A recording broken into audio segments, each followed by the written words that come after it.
Hi friends, once again welcome back to JM. Coolie ഏറ്റവും കൂടുതൽ ഹൈപ്പുള്ള വരാനിരിക്കുന്ന സിനിമകളിൽ, ഈ അടുത്തിന് റിലീസ് ചെയ്യുന്ന സിനിമകളിൽ ഏറ്റവും കൂടുതൽ ഹൈപ്പുള്ള, ഇനി ബാക്കിയുള്ള സിനിമകളൊക്കെ മാറ്റാം, നമുക്ക് ജസ്റ്റ് മലയാളികളെ സംബന്ധിച്ചോളം, തമിഴ് പ്രേക്ഷകരെ സംബന്ധിച്ചിടത്തോളം ഏറ്റവും കൂടുതൽ ഹൈപ്പുള്ള സിനിമ കൂലി തന്നെയാണ്, നോ ഡൗട്ട്. അത് കഴിഞ്ഞ് വരാനുള്ള സിനിമകൾ വേറെ കുറെ ഉണ്ടെങ്കിൽ പോലും ഒരുപാട് കാരണങ്ങളുണ്ട്. തീർച്ചയായിട്ടും ലോകേഷ് കനകരാജ് ഡയറക്ടോറിയൽ, അനിരുദ്ധ് മ്യൂസിക്, അതല്ലാതെ ഇതിലെ കാസ്റ്റിംഗ് ഭയങ്കരമായിട്ടുള്ള കാസ്റ്റിംഗ് ആണ്. മലയാളത്തിൽ നിന്നും തമിഴിനും തെലുഗിനും കന്നഡയിൽ നിന്നും ഒക്കെയാണ് ആളുകൾ വരുന്നത്. ബോളിവുഡ് അടക്കം Aamir Khan, Nagarjuna, Upendra and one and only Thalaivar Rajinikanth.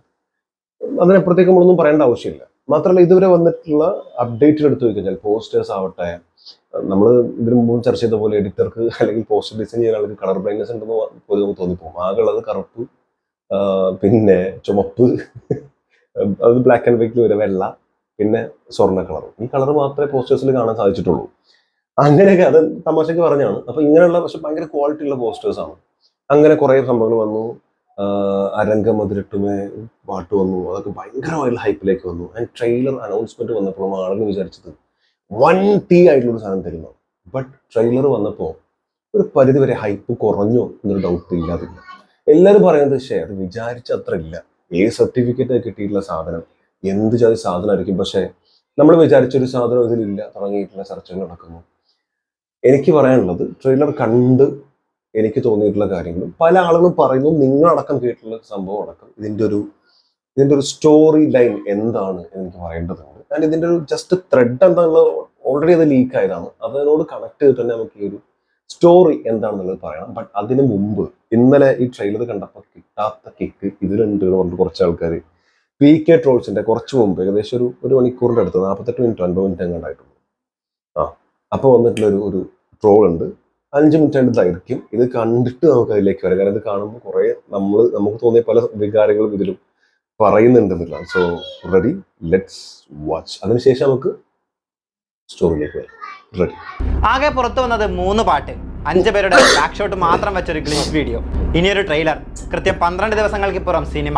അതൊക്കെ വീട് വന്നെന്ന് കേട്ട് അതാ ഞാൻ ധൃതി പിടിച്ചിട്ട് പോന്നത്. നീ കണ്ട കൃഷ്ണൻകുട്ടി എങ്ങനെ വല്ല ഗതിയും പിടിച്ചാണ് വന്നേക്കണത്. ഇത്രയും ആയ സ്ഥിതിക്കുള്ള സത്യം തുറന്നു പറയാലോ. പോരാ, ഞാൻ പ്രതീക്ഷിച്ച അത്ര നന്നായില്ല. ഓന്റെ ഒരു കണ്ടോക്കാം. നമുക്ക് ഇത് ആദ്യം തൊട്ട് ഒന്നും കാണാം. உடனே அவன் எவன் கையில சாகுனான்னு நெத்தில எழுதிருக்குன்னு நினைக்கிறேன். ஒரு ஜாதியா இருக்கணும்ல. மனுஷன் இந்த உலகத்திலிருந்து ட்ரேஸே இல்லாம தூக்க முடியும். It can be a disaster. എന്ത് ശരിയാണ് നീ ഇങ്ങനെ ചിരിക്കരുത്. നിന്റെ ചിരി കാണുമ്പോ എനിക്ക് പേടിയാവണു. எனக்கு என்னமோ இந்த நெட்வொர்க்கால மட்டும் அவனுங்க பெரிய ஆளான மாதிரி தெரியல. அவனுங்க உள்ளுக்குள்ள வேற ஏதோ ஒன்று பெருசா பண்றானுங்க சார்.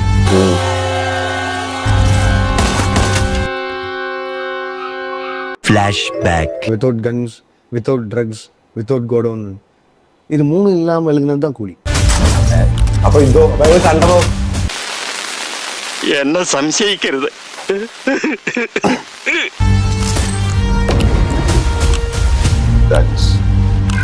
എന്നൊക്കെ അവരുടെ പുള്ളിക്ക് മാസ് എന്ന് പറഞ്ഞ പോരാ, മരണ മാസ്. ഒരു കാര്യം ഉറപ്പാ, നാഗാർജുന തകർക്കും. நான் கன்ஃபியூஷன். இங்க இருக்கிற 14,400 பேர்ல எனக்கு தேவை அந்த ஒரு குழி, அந்த ஒத்த குழி. മോനെ, അണ്ണൻ കളത്തിലിറങ്ങേണ്ട സമയമായി. ഇനി ഇതങ്ങ് കൊഴുക്കും. 30 வருஷமா ஒருத்தன் ஆஃப்லைன்லயே வச்சிருக்கேன். അങ്ങനെയാണ് സംഗതികൾ. அவனுக்கு தெரிஞ்சது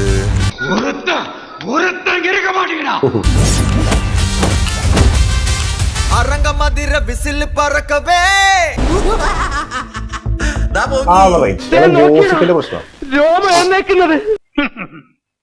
ഇത് വെറും ഒരു സൂചന മാത്രം. ഞങ്ങളുടെ വിപുലമായ പരിപാടിയിൽ അണിയറിയിൽ തയ്യാറെടുത്തുകൊണ്ടിരിക്കുകയാണ്.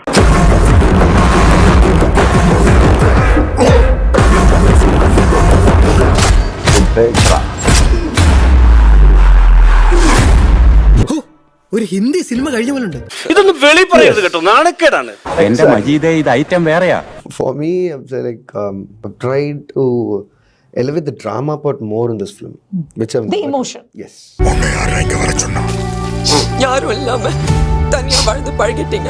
So the emotion will be as much as the action. Yes, that will be in the first half. And all of a sudden it'll shift gear to action side and where you'll see the other side of Rajni sir. Not that point. அவர் உங்களுக்கு வெறும் friend தான், எங்களுக்கு அப்பா. அவர் வேண்டா ஒருத்த விடாம உங்க எல்லாரையும் போடும். அப்புறம் கடைசியா ஒன்றையும் போடுவான். சூப்பர். அவன் உங்களுக்கு அப்பாவா இருக்கலாம், ஆனா அவன் எனக்கு நண்பன். ഓ അപ്പൊ ഇനി നടക്കാൻ പോണാണല്ലോ ശരിക്കുള്ള കളി അല്ലേ കുര്യാച്ചൻ ചേട്ടാ? അല്ല ശങ്കര, ഇതുവരെ ഉള്ളതായിരുന്നു കളി. ഇനി അങ്ങോട്ടുള്ളത് യുദ്ധമാണ്.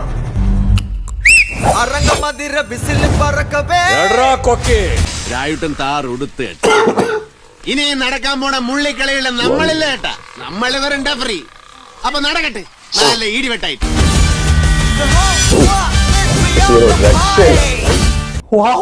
ഈ പ്രായത്തിലും എന്നാ ഒരു ഇതാ. കൊള്ളാം, എവനാള് കൊള്ളാം. പറഞ്ഞു കേട്ടതിലും ഗംഭീരം. കൊള്ളാം, തന്നെ എനിക്ക് ഇഷ്ടായി. സിറപ്പാന തരமான സംഭവങ്ങളെ ഇനിമേലാ എന്തായാലും ഒരു വ്യത്യസ്തമായ രീതിയിലുള്ള ഒരു ട്രailer cuts ആണ്. ശരിക്കും ആദ്യം മുതലേ അതുള്ളതാ.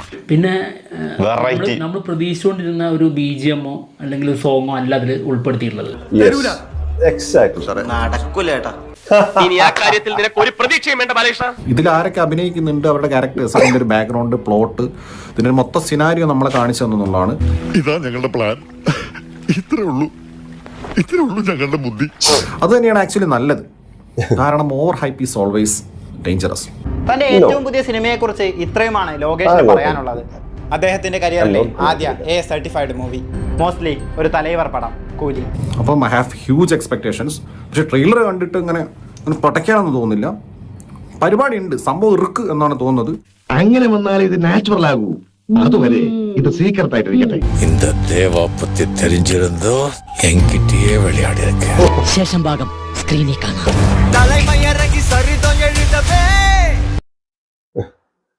ഇതില് ഏറ്റവും വലിയ പ്രശ്നമായിട്ട് തോന്നി എന്താ വെച്ച് കഴിഞ്ഞാൽ, ഇതിന്റെ ഒരു പ്രോബ്ലം എനിക്ക് തോന്നിയിട്ടുള്ളത്, അതായത് ഈ മൊത്തം ട്രെയിലറിന്റെ പ്രശ്നം എന്താ വെച്ച് കഴിഞ്ഞാൽ, അനിരുദ്ധ് മ്യൂസിക് നമ്മൾ ഇതിന് മുമ്പ് ഇതിലെ പാട്ടുകളടക്കം കുറച്ച് 12 മിനിറ്റ് മുമ്പ് ഇതിന്റെ ഓഡിയോ കവർ പുറത്തിറങ്ങിയിരുന്നു ഈ പാട്ടിന്റെ.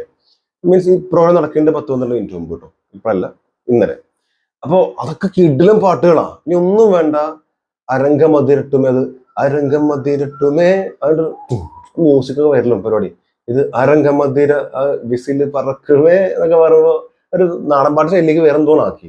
അതൊന്നൊരു ഗൂസ് ബംസ് ഉണ്ടാകുന്ന സാധനങ്ങളൊന്നുമല്ല. വിഷ്വൽസ് ഒരു രക്ഷയില്ലാത്ത വിഷ്വൽസ് ആണ്. അതൊന്നല്ല ഇങ്ങനെ ബീജമിന് കയറിയിട്ടുണ്ടെങ്കിൽ എന്തായിരിക്കും പരിപാടി. അപ്പൊ അതൊക്കെ അങ്ങോട്ട് ഒതുക്കിയിട്ട് ഒരു മൊത്തം പിടുത്തം തരാതെ ഇത് എന്തൊക്കെ ഇതിലുണ്ടാവും, ഇതിന്റെയൊക്കെ മാക്സിമം നിങ്ങൾക്ക് ചിന്തിക്കാൻ പറ്റുന്നത് ചിന്തിച്ചോളൂ എന്നുള്ള രീതിയിലുള്ള സാധനമാണ് തന്നിട്ടുള്ളത്. ലോക്കിയെണ്ണം പറഞ്ഞ പോലെ തോക്കും മറ്റു സംഭവങ്ങളൊന്നും ഇല്ലാത്ത, കണ്ടെയ്നറും പേടുകളൊന്നും ഇല്ലാത്ത സാധനം എന്നൊക്കെ പറഞ്ഞത് പുള്ളിക്ക് അതില്ലാതെ കഴിയൂല. അപ്പൊ പുള്ളി തള്ളിവിട്ടാണ്. അങ്ങനെ തള്ളിവിട്ടതുകൊണ്ട് തന്നെ LCU കണക്ഷൻ ഇല്ല എന്നും പറയാൻ പറ്റില്ല. കാരണം പുള്ളി ഫുൾ തള്ളിന്റെ ആളാണ്. സത്യം പറയുന്നത് പടം ഇറങ്ങി കഴിഞ്ഞിട്ട് ഞെട്ടിക്കുക എന്നുള്ളതാണ് പുള്ളിന്റെ ഉദ്ദേശം. സോ എല്ലാം നമ്മൾ തള്ളായിട്ട് കണക്കാക്കുന്നു. കിട്ടുന്നത് കിട്ടും, കാണുക, എൻജോയ് ചെയ്യുക. ഇനി കഥയിലേക്ക് വരികയാണെങ്കിൽ ഈ പറഞ്ഞ പോലെ മ്യൂസിക് ഒക്കെ വേറൊരു കാര്യമായിട്ട് അറിയിക്കണം. മ്യൂസിക് ഒക്കെ യമണ്ടൻസ് ആണ് തിയേറ്ററിൽ. എല്ലാവരും പറഞ്ഞ അനിരുദ്ധ് മ്യൂസിക് പോരാ, അനിരുദ്ധിന്റെ മ്യൂസിക് എന്താ നമ്മൾ കണ്ടിട്ടുള്ളതാണ്. ഇത്തരം പടങ്ങൾക്ക് പുള്ളി കഴിഞ്ഞിട്ടേ ഉള്ളൂ, അതും നമുക്ക് അറിയുന്നതാണ്. സോ അനിരുദ്ധിന്റെ മ്യൂസിക്കിലൊന്നും യാതൊരുവിധ ഡൗട്ടും എനിക്ക് പേഴ്സണലി ഇല്ല. ഇനി അത് വേറെ പോട്ടെ, ഇനി തിയേറ്ററിൽ കണ്ടോളൂ എന്നാ പറയാനുള്ള, ഞെട്ടാൻ റെഡിയായിട്ട് തിയേറ്ററിൽ പോയാൽ മതി. മ്യൂസിക് ഒരു രക്ഷ ഉണ്ടാവില്ല. അപ്പോൾ അത് പൊളിയായിരിക്കും. അത് ട്രെയിലറിന് വേണ്ടി ചുമ്മാ ഇട്ടിരിക്കുകയാണ് മ്യൂസിക്, മനഃപൂർവ്വം കുറച്ചിട്ട്. ഇപ്പൊ ഇതിൽ തന്നെ പറയുന്നുണ്ട് നോക്കണ്ട കിട്ടൂല പറഞ്ഞത്. അപ്പൊ നമ്മൾ വിചാരിച്ചാൽ തരാൻ ഉദ്ദേശിക്കില്ല, അത്രേ ഉള്ളൂ. അപ്പോൾ അതവിടെ നിൽക്കട്ടെ, നമ്മൾ തിയേറ്ററിൽ കണ്ട് ഞെട്ടിയാൽ മതി. ഇനി സ്റ്റോറിയിലേക്ക് വരികയാണെങ്കിൽ എന്താണ് ഇതിന്റെ ഒരു ത്രെഡ് എന്ന രീതിയിൽ ലീക്ക് ആയിട്ടുള്ളത്, അല്ലെങ്കിൽ പറഞ്ഞു കേട്ടില്ല. ഇതിന് മുമ്പ് ഒരു വീഡിയോയിൽ പറഞ്ഞിട്ടുണ്ടെങ്കിൽ ജസ്റ്റ് ഒന്ന് പറയാം. ഇദ്ദേഹം, അതായത് നമ്മുടെ രജനീകാന്ത് എന്ന് പറയുന്നത് പഴയൊരു ഗ്യാങ്സ്റ്റർ ആയിരുന്നു, ഗ്യാങ്സ്റ്റർ ലീഡർ ആയിരുന്നു. പുള്ളിന്റെ ഗ്യാങ് ഒക്കെ ഒഴിവായി പുള്ളി സമാധാന ജീവിതം നയിച്ചുകൊണ്ടിരിക്കുകയാണ്. അതിനിടയിലാണ് ഇവിടെ ജോലിക്കായിട്ട് ഒരു കൂലിയായിട്ട് പുള്ളിക്കാരൻ ഇവിടെ ഈ വലിയ കമ്പനിയിലേക്ക്, അല്ലെങ്കിൽ സൗബിന്റെ കീഴിലേക്ക് വരുന്നത്. അവിടെ സൗബിന്റെ അതിലേക്ക് വരാം. അവിടെ വരുന്നത് അവിടെ വന്നു കഴിയുമ്പോഴാണ് അൺഎക്സ്പെക്റ്റഡ് ആയി പുള്ളി പ്രതീക്ഷിക്കാതെ പുള്ളി കുറച്ച് വാച്ചുകൾ കിട്ടുന്നത്. ആ വാച്ച് ഗോൾഡിലാണ് എന്നുള്ളത് മാത്രമല്ല, അതിൽ പരിശോധിക്കുന്ന സമയത്ത് ഒരു ടെക്നോളജി പുള്ളിക്കാരന് കിട്ടുന്നു. ടെക്നോളജി നമുക്ക് സത്യരാജന്റെ കഥാപാത്രം നമുക്ക് കാണാം. ആ സീറ്റും ഷോക്ക് അടിച്ചിട്ടുള്ള പെണ്ണി ഇങ്ങനെ കുത്തി ടോക്സിക് ആയിട്ടുള്ള എന്തോ വസ്തു കുത്തി നടക്കുന്നതും ഒക്കെ കാണുന്നുണ്ട്. അതിലേക്ക് നമ്മൾ വരാം. അപ്പോൾ അങ്ങനെ എന്തോ ഒരു ടെക്നോളജി അതുമായിട്ട് ബന്ധപ്പെട്ട് പുള്ളിക്കാരൻ കിട്ടുന്നു. മേ ബി ടൈം ട്രാവലർ ആണോ അറിയില്ല, ഈ 24 ഉള്ള പോലെയാണോ, അല്ലെങ്കിൽ വാച്ചിൽ വേറെ എന്തെങ്കിലും കണക്ട് ചെയ്തിട്ടുണ്ടോ, നോ ഐഡിയ, ഒന്നും അറിയില്ല. ബട്ട് ഒരു ടെക്നോളജി കിട്ടുന്നു. അത് യൂസ് ചെയ്യും പുള്ളിക്കാരൻ മനസ്സിലാവാണ് പഴയ ഗ്യാങ്ങിനെ തിരിച്ചു കൊണ്ടുവരാൻ കഴിയും. അത് മനസ്സിലാക്കിയ പുള്ളിക്കാരൻ അത് ഉപയോഗിച്ച് അദ്ദേഹത്തിന്റെ പഴയ ഗ്യാങ്ങിനെ തിരിച്ചു കൊണ്ടുവരാൻ ശ്രമിക്കുന്നു.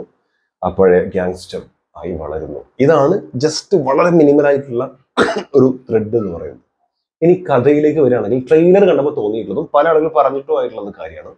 ഉപേന്ദ്ര എന്ന് പറയുന്നത് ആ നാട്ടിലെ കൂലി പ്ലസ് ഒരു ഗ്യാങ് അങ്ങനെയുള്ള ഒരു ആളും കൂടി, ഗ്യാങ്സ്റ്റർ ടൈപ്പ് ആളും കൂടിയാണ്. അപ്പൊ വെറും കൂലി മാത്രമല്ല, കൂലിയാണ്, പക്ഷെ അതിൻ്റെ ഒപ്പം ഒരു ഗ്യാങ്സ്റ്റർ കൂടിയാണ് ഉപേന്ദ്ര. ഉപേന്ദ്ര എന്ന് പറയുന്നത് നമ്മുടെ രജനീകാന്തിന്റെ വളരെ അടുത്ത ഫ്രണ്ടാണ്. ഈ പറയുന്ന പോലെ മേ ബി ഉപേന്ദ്ര ശ്രുതി ഹാസന്റെ അച്ഛനാവാം. ശ്രുതി ഹാസൻ ഇതിൽ പറയുന്ന പോലെ നിങ്ങൾക്കത് വേറെ എന്തെങ്കിലും എനിക്കത് അപ്പ എന്ന് പറയുന്നുണ്ട്. അപ്പൊ രജനീകാന്ത് ചിരിച്ചിട്ട് പറയുന്നുണ്ട്, സൂപ്പർ, നിങ്ങൾക്കത് അപ്പ എടുക്കണം, എനിക്ക് നൻപൻ എന്ന് പറയുന്നുണ്ട്. അപ്പൊ അദ്ദേഹത്തിന് നൻപൻ എന്ന് പറയുന്ന സുഹൃത്തായിട്ടുള്ള കഥാപാത്രം ഉപേന്ദ്ര ആയിരിക്കാം. അതല്ലാതെ വേറെ കുറെ ആളുകളെ കാണിക്കുമായിരിക്കാം മേ ബി. അപ്പൊ ഉപേന്ദ്ര എന്ന് പറയുന്നത് വളരെ നല്ല മനുഷ്യനാണ്, പക്ഷെ ഗ്യാങ്സ്റ്ററാണ്. രണ്ടും കൂടി ഒരു തോണിയിൽ കയറ്റാൻ നിൽക്കേണ്ടതാണെങ്കിൽ അത്തരം കഥാപാത്രം നമ്മൾ കണ്ടിട്ടുണ്ടല്ലോ. അപ്പൊ അങ്ങനെയാണ് ഉപേന്ദ്ര. ഈ ഉപേന്ദ്ര വർക്ക് ചെയ്യുന്നത് ഇവരുടെ കീഴിലായിരിക്കാം, സൗബിന്റെ. മേ ബി അവർ ചെയ്തിട്ടുള്ള എന്തെങ്കിലും തെമ്മാടിത്തരം കണക്കാക്കുന്നു, ചോദ്യം ചെയ്യേണ്ട അവസരം വരുന്നു, ചോദ്യം ചെയ്യുന്നു, അല്ലെങ്കിൽ വേറെ എന്തെങ്കിലും പ്രശ്നം കൊണ്ടാവാം, എന്തായാലും അവർക്ക് എതിരെ നിൽക്കേണ്ട അവസ്ഥ വരുന്നു. ഉപേന്ദ്രയെ ഇവര് തീർക്കുന്നു. നമ്മളിവിടെ ശ്രദ്ധിക്കേണ്ട ഒരു കാര്യം, സൗബിൻ ഈ കണ്ടെയ്നർ എന്താ പേര് ഇതിന്, കിങ്സ്പിന്നോ എന്തൊരു ഒരു കണ്ടെയ്നർ, അതിന്റെ മുകളിൽ നിന്നിട്ട് പറയുന്നുണ്ട് 4000-4500 ആളുകൾ ഇവിടെ ഉണ്ട്, പക്ഷെ എനിക്ക് വേണ്ടത് ഒറ്റക്കൂലി, ഒറ്റക്കൂലി എന്ന് പറയുന്നുണ്ട്. ആ കൂലി മേ ബി നമ്മുടെ രജനീകാന്ത് വന്നതിന് ശേഷം എന്തെങ്കിലും കാട്ടിക്കൂട്ടിന് ശേഷം ആരാണെന്ന് അറിയാനുള്ള തപ്പലായിരിക്കാം, അല്ലെങ്കിൽ ഉപേന്ദ്ര ആയിരിക്കും ഉദ്ദേശിക്കുന്നത്. അങ്ങനെയാണെങ്കിൽ ഉപേന്ദ്രനെ തീർത്തതിന് ശേഷം സത്യരാജും ശ്രുതി ഹാസനും കൂടെ വേറെ എന്തോ സംഭവം പ്ലാൻ ചെയ്യുന്നുണ്ട്. സത്യരാജാണ് ഇതിലെ ഈ സൈഫൈ പരിപാടി മൊത്തം കൊണ്ടു നടക്കുന്നത്. അതുമായിട്ട് ബന്ധപ്പെട്ട് മേ ബി ഇവരെ തിരിച്ചുകൊണ്ടുവരാനുള്ള സാഹചര്യം ഉണ്ടെന്നോ, അല്ലെങ്കിൽ വേറെ എന്തെങ്കിലും ടെക്നോളജി ഇവരെ മൊത്തത്തിൽ തകർക്കാൻ പറ്റുന്ന എന്തെങ്കിലും സാധനം ഉണ്ടെന്നോ കണ്ടെത്തുന്നു. അങ്ങനെ അത് കണ്ടെത്തുന്നുണ്ട്. ഇവർ ഇടയിലൂടെ പണിയെടുക്കുന്നുണ്ട് എന്നുള്ളത്, അതായത് ബാക്കിലൂടെ പറഞ്ഞ ലൈൻ വലിക്കുന്നുണ്ട് ശ്രുതി ഹാസനും സത്യരാജും എന്ന് മനസ്സിലാക്കിയ ഇവര് അത് വലിയ പ്രശ്നമാകുന്ന സമയത്ത് എന്ത് ചെയ്യുന്നു, ഈ നാഗാർജുന എന്നൊക്കെ പറയുന്നത് മേ ബി സൗബിന്റെ മുകളിലുള്ള ആളായിരിക്കാം. ഇതിന്റെയൊക്കെ മൊത്തം കൺട്രോളുള്ള വലിയ ആളായിരിക്കാം ആമിർ ഖാൻ. ഇനി ഇങ്ങനത്തെ ഒരു അവസ്ഥ അവിടെ നിൽക്കട്ടെ. അപ്പൊ ഇങ്ങനെ ഇവരെല്ലാവരും കൂടി സത്യരാജനെയും ശ്രുതി ഹാസനെയും തീർക്കാൻ വേണ്ടിയിട്ട് മെനക്കെട്ടിരിക്കുക. ഇങ്ങനെ മെനക്കെടുന്ന സമയത്താണ് മക്കളെ കൂലിയായിട്ട് നമ്മുടെ രജനീകാന്ത് ഇന്നാവണം. പുള്ളി വരുന്നു, വളരെ സിമ്പിളായി ഒരു സംഭവം പോകുന്നു. കുറെ ഇമോഷണൽ കാര്യങ്ങൾ ഈ പറഞ്ഞ പോലെ എന്തൊക്കെ നടന്നു എന്ന് അന്വേഷിക്കുന്നു, എന്താണ് സംഭവിച്ചിട്ടുള്ളതെന്ന് അന്വേഷിക്കുന്നു. ശ്രുതി ഹാസൻ അവരുടെ എക്സ്പീരിയൻസുള്ള കാര്യങ്ങൾ പറയുന്നു, സത്യരാജ് അത് എക്സ്പീരിയൻസുള്ള കാര്യങ്ങൾ പറയുന്നു, അങ്ങനെ പല കാര്യങ്ങൾ പറയുന്നു. ബട്ട് സത്യരാജന് അറിയാം ആരാണ് രജനീകാന്ത്. അതുകൊണ്ടാണ് പറയുന്നത് 34 വർഷം ഒരാളെങ്ങനെ ഓഫ്ലൈനിൽ ഇട്ടു എന്നൊക്കെ പറഞ്ഞാൽ അങ്ങനെ ഓഫ്ലൈനിൽ നിന്നിട്ടുണ്ടാവും, അതിനുശേഷം തിരിച്ചു വരിക ആയിരിക്കാം മേ ബി. അപ്പൊ സത്യരാജന് കാര്യങ്ങളൊക്കെ അറിയാം. അങ്ങനെ ഒരു തിരിച്ചടിച്ചേ പറ്റൂ എന്ന് പറഞ്ഞാൽ കറക്റ്റ് ടൈമിൽ അണ്ണൻ തുടങ്ങുന്ന പരിപാടി. അങ്ങനെ അണ്ണന് ചിലപ്പോൾ ഇത് കിട്ടുന്നുണ്ടാവും, ഈ കാര്യങ്ങളെ കുറിച്ചൊക്കെ അദ്ദേഹം മനസ്സിലാവുന്നുണ്ടാവും, ഈ എന്താ പറയുക ഈ സംഭവങ്ങൾ, ഈ വാച്ചും നമ്മൾ പറഞ്ഞ നേരത്തെ ത്രെഡ് കാര്യങ്ങളൊക്കെ കിട്ടുന്നുണ്ടാവാം. ആ ടെക്നോളജിയൊക്കെ ഈ സത്യരാജ് ത്രൂ ആയിരിക്കും ചിലപ്പോൾ മനസ്സിലാക്കുന്നുണ്ട്. പ്ലസ് അത് ഉപയോഗിച്ച് പുള്ളിക്കാരൻ എന്ത് ചെയ്യണം, ഇവരെ മൊത്തം തീർത്തിട്ട് ഇയാളുടെ ഗ്യാങ്ങിനെ തിരിച്ചു കൊണ്ടുവരാൻ ശ്രമിക്കുകയാണ്. മേ ബി ട്രെയിൻ ട്രാവലർ ആണെങ്കിൽ, മരിച്ചുപോയത് ഉപേന്ദ്രയാണെങ്കിൽ, അല്ലെങ്കിൽ ഇദ്ദേഹത്തിന്റെ സുഹൃത്താരാണോ അവരടക്കമുള്ള നഷ്ടപ്പെട്ട എല്ലാവരും തിരിച്ചുകൊണ്ട് ആ കാലത്തേക്ക് തിരിച്ചു വന്ന പരിപാടി ഉണ്ടാവാൻ സാധ്യതയുണ്ട്. ആൻഡ് ഇതിൽ കാണിക്കുന്നുണ്ട് ഭാഷയിലെ പോലെ നെഗറ്റീവ് ആയിട്ടുള്ളൊരു ഭാഗം അല്ലേ. അത് നടന്ന് ഭാഷ കേൾക്കുമ്പോൾ റഗ്ഗാണ്, അതുകൊണ്ടാണ് ഒക്കെ ന്യൂസൊക്കെ കേട്ടത്. അപ്പോൾ അത് കറക്റ്റായിട്ട് അതിൽ സോറി ചുമ ഭയങ്കര പ്രശ്നമാണ്, വില്ലൻ ചുമ. അപ്പോൾ എന്തെന്ന് വെച്ചാൽ ഈ നെഗറ്റീവ് ഷെയ്ഡുള്ള സാധനം കാണിക്കുന്നു. അത് കാണിക്കുന്ന സീനെങ്ങാനുണ്ടെങ്കിൽ കീടില്ലാത്ത സാധനമായിരിക്കും. ഞാൻ അവിടെ സംഭവം വെക്കണ്ട്, യൂട്യൂബിൽ നോക്കിയ സമയത്ത് ഒരാൾ ഷോർട്ട് ഇട്ട സംഭവം കണ്ടാണ്. അങ്ങനെ എഡിറ്റ് ചെയ്തിട്ട് സാധനത്തിന് ഏകദേശം രൂപം ഉണ്ടാക്കി വെക്കുന്നത് വേറെ ലെവലായിരിക്കും. ചിലപ്പോൾ CGI ഒക്കെ ഉപയോഗിച്ചിട്ടായിരിക്കും ചെയ്യുന്നുണ്ടാവുക, ഇതൊന്നോ എന്താണെന്നുള്ളത്. അപ്പോൾ ഇങ്ങനെ എല്ലാം കൂടെ കൂട്ടിരച്ചില്ല. ആക്ച്വലി നിങ്ങൾ ആലോചിച്ചു, സൈഫൈ ഉണ്ട്, ആക്ഷൻ ഉണ്ട്, പിന്നെ മാസ് ഉണ്ട്, ഇമോഷണൽ കാര്യങ്ങളുണ്ട്, എല്ലാം കൂടെ ഒരു വലിയ പാക്കേജ് ആയിട്ടാണ് പ്രാവശ്യം ലോകേഷ് നമ്മുടെ മുമ്പിലേക്ക് തരുന്നത്. ഇത് LCU കണക്ഷൻ വെക്കാൻ വളരെ ഈസിയാണെന്ന് എനിക്ക് തോന്നുന്നത്. കാരണം അമീർ ഖാനൊക്കെ വരുന്ന ക്യാരക്ടർ വെച്ചിട്ട് മറ്റേ റോളക്സിലേക്ക് കണക്ട് ചെയ്തിട്ടൊക്കെ പരിപാടികൾ ചെയ്യാൻ പറ്റും, ചിന്തിക്കാവുന്നതേ ഉള്ളൂ. ബട്ട് സ്റ്റിൽ നമുക്കറിയാൻ പറ്റിയിട്ടുള്ളത് LCU അല്ലെന്നാണ്. മറ്റൊരു യൂണിവേഴ്സ് ആയാലും മതി, ആ യൂണിവേഴ്സിൽ എല്ലാം കൂടെ ഒരുമിച്ച് കൂട്ടിയിട്ട് ഒരു എൻഡ് ഗെയിം പോലെയൊക്കെ ഒരു സാധനം നമുക്ക് തന്നാലും മതി അല്ലേ ഉള്ളൂ. എനിക്ക് അങ്ങനെയാണ് തോന്നുന്നത്. എന്തായാലും കഥ ഇങ്ങനെ ആവാനാണ് സാധ്യത. ഒരു ജസ്റ്റ് എല്ലാം കൂടെ കൂട്ടിയിട്ട് പറഞ്ഞതേ ഉള്ളൂ. ചില ആൾക്കാരോട് നിനക്ക് പോയി കഥ എഴുതിക്കൂടാ പുല്ലേ എന്നൊക്കെ ചോദിക്കാൻ സാധ്യതയുണ്ട്. എന്നാലും എനിക്ക് തോന്നിയിട്ടുള്ള പല കാര്യങ്ങളും നിങ്ങൾക്ക് തോന്നിയിട്ടുണ്ടാവും എനിക്കറിയാം. അങ്ങനെ തോന്നിയിട്ടുണ്ടെങ്കിൽ ദയവായി കമന്റ് രേഖപ്പെടുത്തുക. അല്ലെങ്കിൽ കുറേ ആളുകൾ വന്നിട്ട് വെറുതെ വെക്കിട്ട് കയറും. ഞാൻ പറഞ്ഞു ഇതിന്റെ തോട്ട്സ് മാത്രമാണ്. പ്ലസ് പല ആളുകളും പറഞ്ഞു കേട്ടതും പല ആളുകളും നമ്മളോട് ഷെയർ ചെയ്തതും എല്ലാം കൂടെ മിക്സ് ചെയ്താണ് ഞാനിത് പറഞ്ഞിട്ടുള്ളത്. Thank you so much for watching this video. ഇനി എങ്ങനെ വന്നു കഴിഞ്ഞാലും ശരി, കൂലി August 14th നമ്മൾ കണ്ടിരിക്കും. ആൻഡ് ഒരു കാര്യം കൂടി പറയാനുള്ളത്, 8/8/2025 അതായത് ഈ വരുന്ന ഫ്രൈഡേ സിനിമയുടെ ബുക്കിംഗ് തുടങ്ങും എന്നാണ് കേൾക്കാൻ സാധിച്ചിട്ടുള്ളത്. 10 മണിക്ക് രാവിലെയാണ് പറഞ്ഞു കേട്ടിട്ടുള്ളത്. ബൈ. ചുമ വീണ്ടും വരുന്നുണ്ട്.